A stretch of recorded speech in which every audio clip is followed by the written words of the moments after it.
Okay, I want to go over with these principles with you. There's 6 of them, and if you follow these correctly, you're going to be able to immediately get another 2, even 6 inches on your vertical by having correct form and allowing your body to do what it's capable of doing.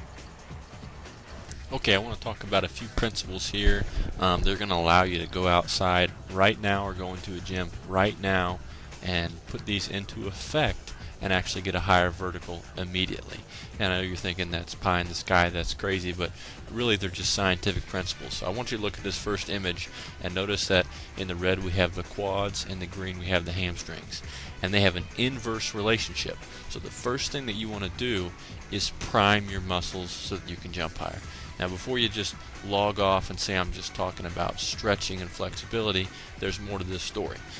First of all, understand that in as much as your hamstrings are going to be warmed up, that's the one in the green, then your quadriceps in the red are going to be able to contract at full potential without the resistance of a stiff hamstring. So the more you're able to get that muscle flexible and access the elastic quality of the muscle, you're going to be able to get more spring and more full contraction out of your muscle. So when you're warming up, you need to stretch completely the inverse of every muscle involved in the jump. You need to stretch the quad, you need to stretch the hamstring, the calves, the anterior tibialis. You need to stretch a full body so that all of your muscles are full to contract at their fullest capacity.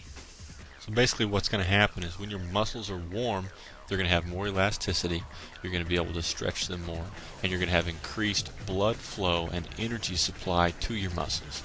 So before you start anything, before you start wanting to reach your top explosion potential, during that jumping session, make sure that you've done that correctly. Okay, so the next thing you want to do is eliminate any mental blocks that you might have. So there is a connection between your mind and what your body does, and you want to eliminate that by picturing your goal as clearly in your mind as possible so that you don't inhibit in any way what your mechanics are going to do. Okay, watch this clip of Spud Webb and watch how he gets into his jump.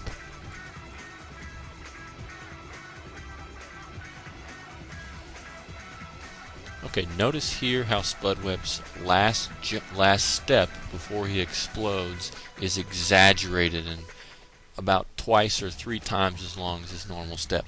Why does he do that? Because that additional length lowers his entire body. And when his entire body is lowered, it's ready for all the muscles to contract and send him upward. If you're training for any event in track and field, whether it's long jump or high jump, they're going to teach you to exaggerate your final step so it lowers your entire body weight and gets you ready to explode. If you're standing straight up in the air, the least you can do is maybe flex your quads a little bit, flex your calves, and just do a little bit with your lower back, but you're not going to be able to get near the explosion as when you're already poised and in place. Now notice at this point right before full explosion where his arm's at, where's the ball at? It's nearly in between his legs because if his hands were already up near his chest, he can't explode using his upper body. So his whole body, including his legs, arms, and upper body, is ready to explode upward. You want to exaggerate this as much as you can, even pointing your toes towards your knees so that your legs are ready to fully explode and that your joints and muscles are taking advantage of all the elasticity that they have. Okay, at this point you see Spud Webb where everything is exploding upwards, his hands have gone up, his legs are extending, and he's sending everything he has skyward. If you want to improve immediately your jumping quality, when you get in the gym, make sure you're warm, your muscles are elastic, make sure that you're stretching them and all the inverse muscles. So if you're on your quads, you need to make sure and stretch your hams and vice versa. And once that's done, eliminate any mental blocks, exaggerate your last step and poise your body for explosion. And you want to get your arms and your lower back and everything into the jump. Point your toes towards your knees so that you can take advantage of a full range of motion. Okay, the last thing you want to make sure and do is transfer any forward momentum directly upward. Because you'll notice in the second slide what's happening is the upward momentum is being completely stopped and then you're using your strength to push you forward.